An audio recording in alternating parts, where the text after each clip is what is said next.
Vida nueva. En el cambiante mundo de hoy, lleno de retos y desafíos, el hombre busca sabiduría y seguridad para construir su proyecto de vida. El Evangelio de Cristo siempre tiene respuestas luminosas y verdaderas frente a las grandes preguntas que hoy nos formulamos. Ante la soledad, el desamor, la crisis moral y espiritual, las enfermedades emocionales, el cambio de época, la destrucción de la familia. Te invitamos a tener una vida nueva para que encuentres una manera distinta de mirar tu existencia, tus relaciones, tu trabajo, tu propia historia. Te esperamos. Hoy quiero compartirte un tema que le he colocado por título Los 10 verbos de la misericordia. Encomendémonos al Señor en el nombre del Padre, y del Hijo, y del Espíritu Santo. Amén. Lo primero, y de manera introductoria, quiero invitarte a que reconozcas y a que descubras y valores la misericordia de Dios en tantos signos de tu vida. No es solamente en momentos puntuales, sino que descubras en toda tu historia, empezando por tu cuerpo, por tu organismo, por tu sistema orgánico. Todo él es un conjunto de las misericordias de Dios por tu vida. Tú eres un milagro de la existencia. Tu sistema digestivo, respiratorio, circulatorio, nervioso, linfático, todo tu organismo es una maravilla de Dios. Pero además de eso, si tú miras tu psiquismo, tu mundo emocional, tu mundo profundo, allí descubres cómo el Señor te ha dado la posibilidad de la alegría, de la esperanza, de la paz, de la libertad, de la tranquilidad, de la serenidad. Y en todo esto reconoce maravillosamente en tu vida lo que son las misericordias de Dios. Pero hay un segundo punto en esta parte introductoria, y es la historia de tu vida. Cuando experimentes es que Dios me ha abandonado, es que Dios no está conmigo, es que Dios se olvidó y por eso estoy sufriendo tanto, ya no se acuerda de mí, te equivocas radicalmente. Mira tu historia, tu infancia, tu juventud, tu adultez.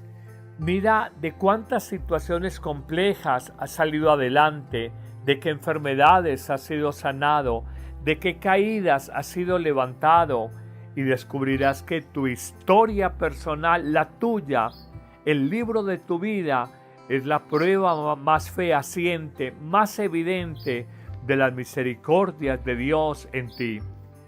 Siempre a propósito de eso recuerdo el libro de nuestra querida santa colombiana, la madre Laura Montoya, cuando ella tituló su autobiografía, la historia de su vida, la tituló Historia de las misericordias de Dios en un alma.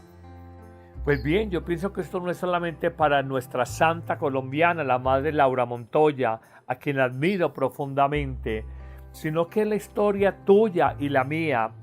Mira en el libro de tu existencia y descubrirás que toda tu vida, toda tu historia ha sido eso, la historia de las misericordias de Dios en un alma, tu alma particular. Pero te invito también a que descubras la misericordia de Dios en la obra creada, cada amanecer, cada anochecer, el sol, la luna, las nubes, el viento, las flores, los pájaros, los árboles, la creación, la obra maravillosa de Dios, el oxígeno que respiramos, la luz que disfrutamos, los silencios en ciertos momentos del día que nos acompañan. Aprende a reconocer en toda la obra de la creación, en el cosmos, en la naturaleza, todo el regalo de las misericordias de Dios por la humanidad y de manera particular por ti. Esto es muy bonito. Pero también te invito en esta parte introductoria a que cuando reconozcas a que cuando has tenido peligros, un accidente, Cuando has vivido una enfermedad delicada que te llevó a una hospitalización, cómo Dios te ha sacado adelante. Yo recuerdo recién operado por el aneurisma cerebral, tengo aquí en la mitad de mi cabeza un stent en el puente cerebral y me tomo unas pastillitas para estar anticoagulado el resto de mi vida. Le doy gracias a Dios porque más allá de la hospitalización, quedé bien, tengo buena memoria, recuerdo, no sufro un dolor de cabeza en la vida. Y yo digo, después de haberme visto expuesto a ese aneurisma cerebral, Dios me salvó, pero tú puedes decir tantas cosas de tu vida, de tu salud, de una depresión, de un secuestro, de un accidente, de un atraco, de un peligro de muerte. Dios misericordiosamente ha estado en tu vida. Esto es muy bonito. Finalmente, y en esta parte introductoria que se nos ha hecho un poco larga, les diría, descubran la acción misericordiosa de Dios en que han sido o hemos sido salvados del mal de los otros y del mal en nosotros, el pecado. Descubre que Jesús vino a salvarte de ti mismo, de tu pecado, y que gracias a que tú te has confiado en el Señor, ahora eres un mejor ser humano, más humilde, menos egoísta, más solidario, más humano, más generoso, con más capacidad de perdón y de servicio. Date cuenta de que a veces la gente que está en el mundo y sin Dios es esclava de sus ambiciones, de sus envidias, de sus celos, de sus rabietas, de su soberbia. Son esclavos de sí mismos. Y Jesús, y aquí tienes esta imagen preciosa de Jesús misericordioso, viene por compasión frente a ti y frente a mí a salvarnos del mal, a salvarnos del dolor, del sufrimiento. Y aunque podamos sufrir, nos ayuda a mirar ese sufrimiento, ese dolor de otra manera. Pero bueno, entremos en materia y les hablaba de 10 verbos de la misericordia que vivió Jesús y que estamos llamados a vivir tú y yo. Permíteme la expresión, estos son rostros distintos de la misericordia, o si quieres llamarlos apellidos del mismo nombre, la misericordia. Y qué mejor que en este tiempo de Pascua que apenas estamos iniciando, que reflexionemos sobre cómo Jesús de manera muy puntual y concreta es misericordioso con nosotros y nos invita en esta Pascua a practicar la misericordia de manera puntual con los demás. El primer verbo de la misericordia, perdonar. Jesús perdonó y perdonó todo. Jesús no guarda memoria frente a las ofensas que hemos cometido o que le hemos cometido a Él. Hoy te invito, si quieres que sea Pascua, acabas de celebrar la Semana Santa, perdona de corazón y di si Jesús ha sido misericordioso y ha perdonado mi pecado de toda la vida por su vida entregada, por su sangre derramada en la cruz, porque yo no soy capaz de perdonar las ofensas de aquellos que me han lastimado. Te propongo un segundo verbo de la misericordia que practicó Jesús, consolar. Recuerdo los abuelos que cuando iban a visitar una persona que tenía un duelo por un familiar fallecido, decían esta expresión, me voy a consolar un triste. Y Jesús ejerce ese ministerio, ese servicio de consolación. Hoy cuánta gente en el mundo necesita ser consolada. Jesús como consoló a Marta y María frente a la muerte de Lázaro, su hermano, en Betania. Cómo consoló a la mujer madre de Naín frente a su hijo que acababa de fallecer. Cómo consuela el dolor humano y cómo nosotros estamos llamados a ejercer ese servicio, ese rostro, ese apellido de la misericordia.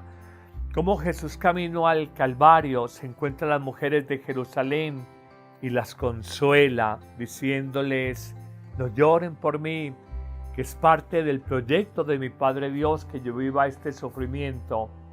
Hoy mira a tu alrededor, cuánta gente con depresión, cuánta gente con sufrimiento interno, cuánta gente triste, cuántas personas a tu lado necesitan ser consoladas. Es Pascua, practica este verbo tan hermoso de la misericordia, consolar.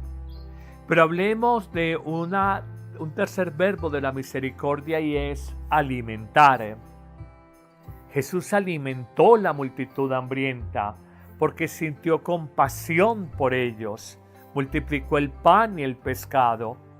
Y una de las obras de misericordia corporales que nos manda la Iglesia, dar de comer al hambriento, dar de beber al sediento, vestir al desnudo.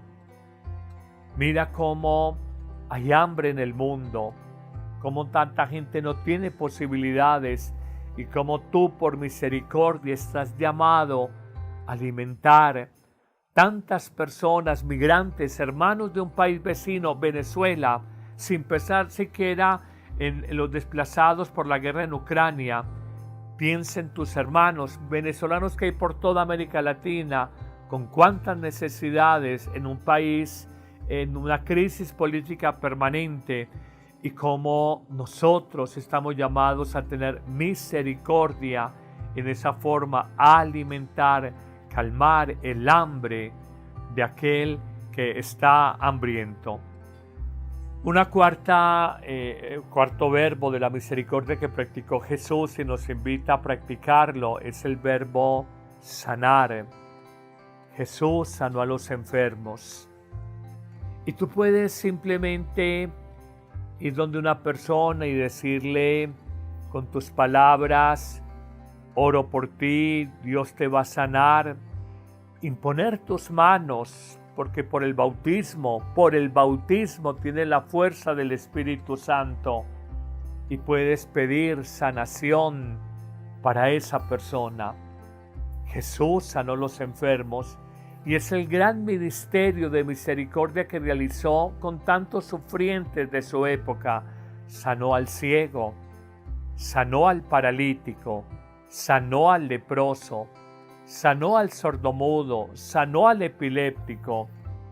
El ministerio de Jesús, en función o con ocasión de su corazón misericordioso, fue el de sanar, mitigar, paliar el sufrimiento que la enfermedad genera en el corazón humano y en el cuerpo humano.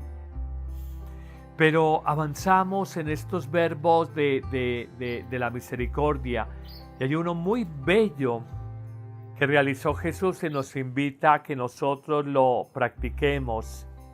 Por misericordia, Jesús desató el mal, liberó del pecado. Decía: tus pecados te quedan perdonados, pero también exorcizaba a los posesos, los poseídos por el maligno. Padre, yo no soy exorcista, Padre, yo no soy sacerdote, no tengo el poder de perdonar pecados, de liberarlos, pero te digo, hay palabras tan liberadoras, hay expresiones tan cargadas de sanación. Tú puedes a un drogadicto, a un alcohólico, a un ludópata, a una persona con problemas emocionales, con problemas de ansiedad, de nervios, simplemente desde ese acompañamiento, desde esas palabras, desde tu presencia afectuosa, ayudarla, liberarla, desatarla de esas cadenas interiores, hablarle con amor y decirle: tú no tienes por qué vivir esta vida encadenado por el licor, por las drogas. En nombre de Jesús, declárate libre. En nombre de Jesús, te declaro liberado de las cadenas que ahora te oprimen. Pensamos que no somos capaces porque nos falta fe en Jesús.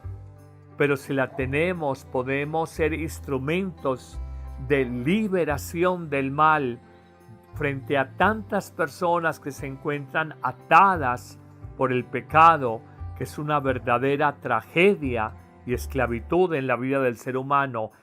Pero pasamos a un sexto verbo que es tan sanador y tan lleno de misericordia, el verbo escuchar. Jesús escuchaba a su pueblo. Jesús escuchó a la samaritana. Jesús escucha el dolor de la gente. Y hoy hay tanta soledad, hay tanta indiferencia, hay tanta indolencia, que necesitamos eso, como quien nos escuche, porque cada uno en su mundo, en sus compromisos, en su estudio, en su trabajo, encerrado en sus preocupaciones, se olvidó de escuchar el corazón del otro, las necesidades del otro, el dolor del otro. Hoy no nos comunicamos. Hoy solo vemos teléfonos inteligentes, smartphone. Hoy solo vemos tecnología, y el abuso de esa tecnología nos generó una hiperconexión virtual, pero una desconexión con los reales, la pareja, el cónyuge, los hermanos, los cercanos. Escucha y escucha con el corazón. Uno oye con el oído, pero solo escucha con el corazón. Y Jesús fue capaz de escuchar a su pueblo, y por escucharles hablaba de una manera distinta. Y por eso decía la gente judía de Jesús: este profeta es distinto de los demás profetas. Él habla con autoridad. Nadie jamás nos ha hablado como este profeta Jesús. Pero es que el primero escuchó la angustia de su pueblo. Escuchemos nuestras familias, escuchémonos a nosotros mismos. Es un buen ejercicio de misericordia. Pero avanzamos y en un séptimo verbo encontramos el verbo enseñar, y si quieres corregir. Si uno es compasivo, uno enseña, y Jesús enseñaba en la sinagoga judía. Y Jesús corrigió a Pedro porque tuvo misericordia de él y le dijo: apártate de mí, Pedro, que pensás como el diablo, no pensás como Dios, pensás como los hombres, no piensas como mi Padre. Cuando me dices que yo no puedo sufrir, tú no entiendes que la cruz es parte del proyecto, del propósito de mi Padre Dios para darle redención y salvación a la humanidad entera. Jesús, por misericordia, corrige. Jesús, por misericordia, le dice a la adúltera: vete en paz, cuando le iban a apedrear, y no peques más. La corrige. Jesús, por misericordia, lleva pedagógicamente a sus discípulos y les va explicando las Escrituras. En un evangelio que sale justo esta semana, los peregrinos camino de Emaús que estaban desanimados, les enseñan las Escrituras, y todo lo que las Escrituras, el mensaje de los profetas y la ley de Moisés hablaban, anunciando precisamente la venida del Mesías y que tenía que padecer. Por eso enseñemos al equivocado, enseñemos al ignorante, enseñemos con paciencia. Es un acto de misericordia. Está inclusive como una de las obras de misericordia espirituales: corregir al equivocado, enseñar al que no sabe. Y Jesús lo hizo. Y en esta Pascua, proponte, háblale a tus hijos. No dejes que los eduquen las redes sociales, las series de televisión, la gente de la calle. Tú, como papá o mamá, estás llamado con paciencia, con sabiduría, con amor, con misericordia, a iluminar la vida, la conciencia de tus hijos, a mostrarles qué es bueno, qué es malo, qué les conviene, qué no les conviene en sus vidas. En una octava palabra, Jesús fue un hombre que misericordiosamente nos enseñó el camino de la esperanza. esperar en el Padre Dios, esperar la vida eterna, esperar el triunfo del bien sobre el mal, esperar que la resurrección obrada por el Padre Dios venza el poder y el mal de la muerte. Hoy hay mucha desesperanza en la gente, hay mucho desánimo en nuestros jóvenes, no encuentro trabajo, el futuro se pone oscuro, yo no le encuentro sentido a la vida, no le encuentro gusto a lo que hago, perdí el sabor puede decir alguien, de mi matrimonio. Aprende a sembrar esperanza en los demás, y la gran esperanza es Cristo muerto y resucitado. El mal, la maldad humana no vencerán, la mentira no triunfará. El Señor, que conoce como nadie nuestra condición humana, Él nos dice, espera, habrá dolor en una guerra, pero al final vendrá la paz. Habrá dolor en la injusticia, pero al final vendrá la justicia.